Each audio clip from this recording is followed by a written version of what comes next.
What is an RRSP? People think it's a banking product, but it's not. It's a tax planning tool. There's absolutely the ability to do some very creative things within an RRSP. How do you actually go about doing an RRSP mortgage? So you need to transfer the funds. So essentially the first step is moving it into a cash position. I see a lot of people getting stuck in the analysis paralysis when they first move their funds over because they feel like they're making all the decisions, but you have support. Talk less about the return and more about the security that you're offering.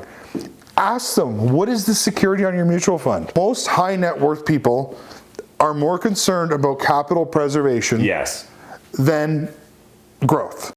What is up, YouTube? Have you ever wondered about your RRSPs and whether you could do something more with those RRSPs? A lot of people have heard rumors that you can use your RRSPs in real estate investing, but they don't really understand how that all works. Well, in today's video, I sit down with Kyle Ford. Yeah, Kyle's back on the channel, and we're going to dive deep into what he calls his RRSP secrets. I think this is a great video just to give you a quick synopsis of what you can accomplish as a real estate investor by using OPM, say through things like RRSPs or TFSAs. So let's dive into today's video with Kyle. What is up, YouTube? Matt McKeever here with Kyle Ford. You guys recognize Kyle from our previous videos. If you don't know a lot about him, he's a real estate investor in the KW area as well as a mortgage agent. He's doing a lot of things these days. Really excited to have Kyle on the channel. And today we're going to be talking about RRSPs. But before we talk about RRSPs, let's just get this out of the way. Generic disclaimer. This is really just based upon our experiences. This isn't financial advice. We strongly encourage you guys to talk to your financial, your accounting, and your legal representatives before ever making an investment. It's just what smart investors do. So this is for edutainment purposes. Don't sue me, bro. Okay, so now that we got that out of the way, let's talk about RRSPs, Kyle. So the biggest confusion around RRSPs I seem to come across with investors is they're like, oh, RRSPs, those are the things at the bank. I'm like, well, not really. It is and it isn't. Do you mind kind of elaborating? What is an RRSP really? Well, yeah, let's start with that. What is an RRSP? People think it's a banking product, but it's not. It's a tax planning tool. Essentially, the fundamental idea of an RRSP is we put money when we're working at a high tax bracket. So when we retire, we make less money and access it at a lower tax bracket. It's an okay plan if you're working in the conventional rat race and your plan is to make less money in retirement. Yeah. But if we're real estate investors and we're planning on growing our assets and growing our income, there's likely a time, never going to be a time where we can access it at a lower tax bracket. So an RRSP is not a banking product, it's a tax planning tool. Yeah, it's really important. The way I like to think about RRSPs is they're an investment vehicle. So again, the type of vehicle we get can be like a bank vehicle if you want, but there's other options outside of it. And it just seems like there's a lot of confusion because most people, honestly, in Canada, their financial literacy comes from the banks. Right. And so the banks don't necessarily want to share options outside of bank products. Is that right? 100%. And those bank products are typically mutual funds, GICs, stocks, bonds, T-bills. And that's what most people think they're allowed to put in their RRSP. But CRA actually allows you to invest in private mortgages and private equity. So there's some small restrictions there in terms of when you're lending, I shouldn't say small, but when you're lending a mortgage, it needs to be non-arm's length. Yeah. Or needs to be arm's length, so it can't be related to somebody related by blood, marriage, or adoption. But there's absolutely the ability to do some very creative things within an RRSP that your current banking or financial institution probably isn't telling you about. Yeah, so let's talk about why don't the banks just make all the types of options available to an RRSP investor at their branch? There's three letters, and it's MER. Management Expense Ratio. What these are, if we're specifically talking about mutual funds, these are the embedded fees that are built into your financial products. They make it seem like it's only 2%. No big deal, 2%. But if you're earning a 6% rate of return, that's 30% of your return gone in fees. There's a lot of, there's more awareness of this coming now, where banks are now required to be more transparent about their fees. As somebody who was a financial advisor for 5 years, I've looked at these statements and they're not easy to read still.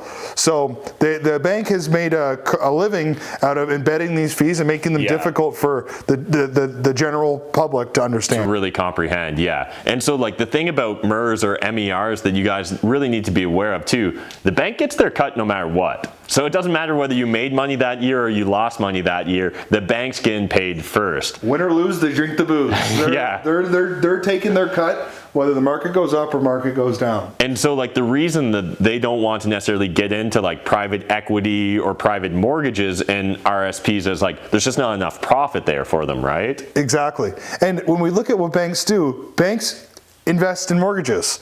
Mm-hmm. So one piece of it, one saying that I really enjoy is don't do as the banks say, do as the banks do. Yes. I run my personal financing as the same way the banks run their business model. I just don't give the banks my money. I just borrow it from them. Yeah, so what are the options out there then for an investor as far as like if the banks won't let you do this, how do you actually go about doing an RRSP mortgage? So you need to transfer the funds. So essentially the first step is moving it into a cash position. Contacting a trust company, Community and Olympia are the two main trust companies in Canada. It's easier to pull the money to the trust company than push it. And what I mean by that is if you book your appointment Tuesday at 6 at the big green comfy couch and say you want to send the funds to Olympia, it could take months for them to actually go through it. If you take that same statement to Olympia Trust, they can pull that statement and generally within 10 business days, they can have the funds there. The important thing to remember is once you're at a trust company, you're self-directed the funds. Mm-hmm. So if you call Olympia and say, what investments do you have today? The answer is going to be none. Mm-hmm. You need to direct them as to what you want to do with your funds. So that's now your responsibility to figure out what those investments are. Yeah, so it's a completely different like process and ecosystem, right? So like the banks are constantly trying to get you to like upgrade or move into this fund or that fund, where these trust companies, they're really just working on your behalf. They're not trying to like make a big rip off of the investments you're making. So it really comes down to us having to be proactive. Yeah. Where I think a lot of beginner investors or lenders, they're way too passive. And this is a problem with a lot of Canadians, in my opinion, in general, is we're too easygoing. And so I've heard of investors that it takes them months or sometimes like half a year to actually turn around their investment, to go from taking that mutual fund with the high MER, selling it, liquidating the position, and then transferring it over to Olympia or Community Trust. Yep. So what's like some of the biggest struggles you see beginner investors make when they're trying to do this? Like, where do people get hung up? What are some like frequently asked questions that you seem to get thrown? Well, there's two parts. So the people who have their RRSP money and they're moving it over for the first time, they've been conditioned to believe that this is a challenging concept. Mm-hmm. And when I said you're responsible for this, you are responsible. You're the ultimate decision maker, but that doesn't mean you don't have help. I always like to consider it as an advisory board. You have a lawyer who's going to register your mortgage on title of a property. So we're not talking about handshakes and napkins here. This is a legal registered mortgage. You have an accountant who can talk to you about different how you're going to draw this income later. Mm-hmm. You might have an appraiser who appraised the property that you're lending on. So even though you are the ultimate decision maker, you still have people that are supporting you. So I see a lot of people getting stuck in the analysis paralysis when they first move their funds over because they feel like they're making all the decisions, but you have support. The other side of that is if you're an investor and you're trying to talk to your good family friend who's got money in his or her RRSP and you're saying, I can get you a better rate of return on that. Too many people go to that person, return. I can get you 12%, 12%, 12%. These people have been conditioned their entire life to believe that their RRSP is the safest in their current institution. So talk less about the return and more about the security that you're offering. Ask them, what is the security on your mutual fund? What is up, you guys? Matt McKeever here, and have you ever wanted to join my team? Do you want to become a real estate investor? Have you seen what we're doing with wholesaling real estate? Maybe you want to become the next Adam Martin. Or maybe you want to become the next Mike Nowicki. How about Shahir? Or maybe you want to be Andrea. Or what about Tyler? Well, if you're interested in joining my team and going all in on real estate investing, What I need you to do is we're going to throw an email address down below this video. Click it, send us an email, give us your information, and maybe you can move here to London, Ontario and go all in as a real estate investor. We make offers, we buy fast, never gonna miss a deal cause we pay cash. Offers, offers, offers, deals, deals, deals. Tell us, Mr. Seller, what price do you feel? Cause we're Southwestern's biggest source of deals. Yeah! So I see a lot of people getting stuck in the analysis paralysis when they first move their funds over because they feel like they're making all the decisions, but you have support. The other side of that is if you're an investor and you're trying to talk to your good family friend who's got money in his or her RRSP and you're saying, I can get you a better rate of return on that. Too many people go to that person, return, return, return. I can get you 12%, 12%, 12%. These people have been conditioned their entire life to believe that their RRSP is the safest in their current institution. So talk less about the return and more about the security that you're offering. Ask them, what is the security on your mutual fund? One of the big problems I see with a lot of beginner investors is they get a deal or an opportunity, they get really excited. And so now all of a sudden they're talking about the benefits of the deal for themselves rather than really focusing on the lender, right? Yes. So we need to really take the lender's perspective into consideration. And the biggest thing is, for a lot of people, this is their life savings. They've been investing in these RSPs, saving 10, 15% a year for years and years. And all of a sudden now you're just like, hey, I want to go flip a property. I need $50,000 yesterday, like, let's go. And yeah, sure, I'll pay you 10% return. And they're like, wait, what's happening, right? And we need to like slow the conversation down a little bit. And even like sometimes throwing around things like 10 or 12%, that maybe is impressive to someone that's more sophisticated as an investor and they know that they're only earning 5 or 6% in their mutual fund. But what does that actually mean? I found that sometimes like saying, hey, I need to borrow $50,000, but as part of that, I'm going to pay you 10% return, which means if it's over a course of a year, you're going to make $5,000 off of that. Again, this maybe sounds too simple, guys, but it really isn't. We need to really break it down and make sure we're talking to the level of investor that we're dealing with. So sometimes we actually have to educate them, right? Absolutely, 100%. Yeah, so what are some of the things that you kind of focus on when educating people? Because like, again, I think as the investor that wants to borrow money, we need to be proactive too with our potential lenders, right? Well, you have to be clear on exit strategy. So they're and actually I'm going to make this two parts. First of all, you need to educate them right out of the gate that they are not withdrawing the funds from the RRSP because they're always concerned about taxes. We're not withdrawing, we're investing within. So just the best comparison I can give you on that is if you have a Coca-Cola stock in your RRSP, your money is not in your RRSP. Your money's in Coca-Cola's bank account. You have a stock note that says all the returns, all the dividends, everything gets paid back into your RRSP. It's the same thing with a mortgage. So your mortgage, you have a mortgage note in your RRSP, your funds might be with Matt, but all that note dictates that all the returns go back in. Yeah, like how do you kind of recommend people educate potential lenders, right? Like, you know, I'm talking to someone, you know, that's like arm's length, that's a friend, that's interested in lending me some money, but they've never done this before. So they're scared, you know, it's confusing. So laying out the rules and the legitimacy of what you're doing. And secondly is a clear exit strategy. What is it? Are you flipping this property for a profit? Are you refinancing? Are you borrowing it? Is this a hold? How long are you going to actually have these funds? So having a clear exit strategy, explaining to them in a way that they understand how their funds are currently invested, how they're going to be invested now, laying out the security in this. Most high net worth people are more concerned about capital preservation than growth. They've made their money, and if they earn 5% on $5 million, that's enough money for them to live every year. Saying 12% is not knocking the socks off them. So, and when we're talking about specifically the RRSP, the people who have a lot of money in there are coming from the conventional mindset.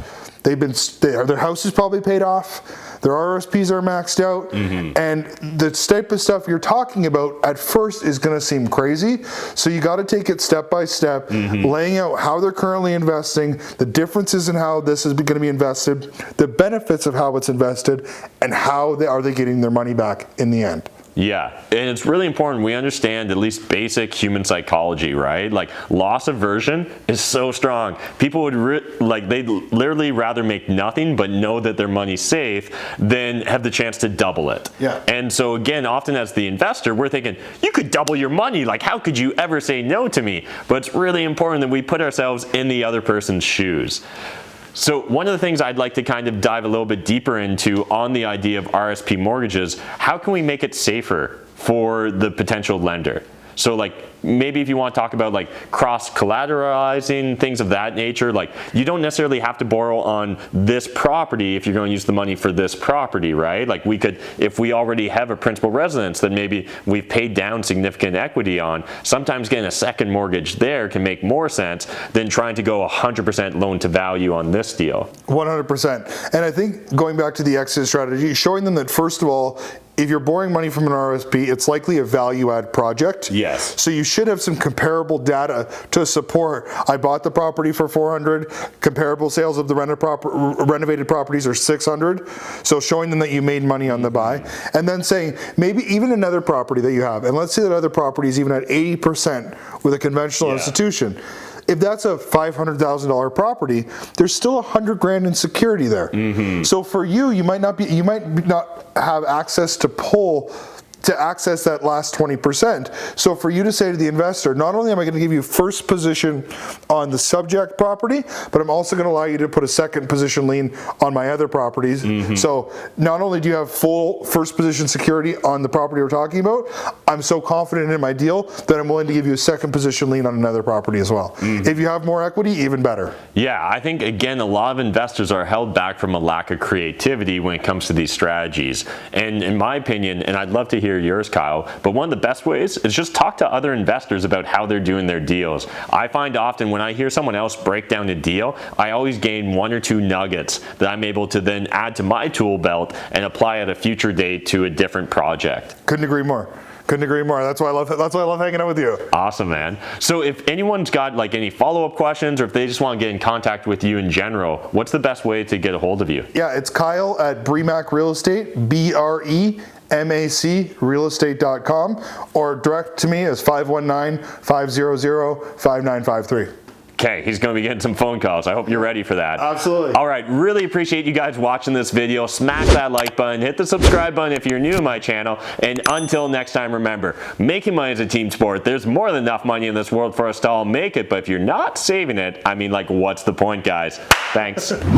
Thanks again to Kyle for taking the time to just make this video with me and break down his perspective when it comes to RSP lending and really just using, OPM, that's other people's money. If you guys enjoyed this video, make sure you smash the like button, hit the subscribe button if you're new to my channel, because we're releasing a video every single day in 2020. We're going to become the content kings of Canadian real estate. There's just no other option out there. We're burning the boats, we're burning the bridges, we're moving forward. Anyways, I'll see you guys in the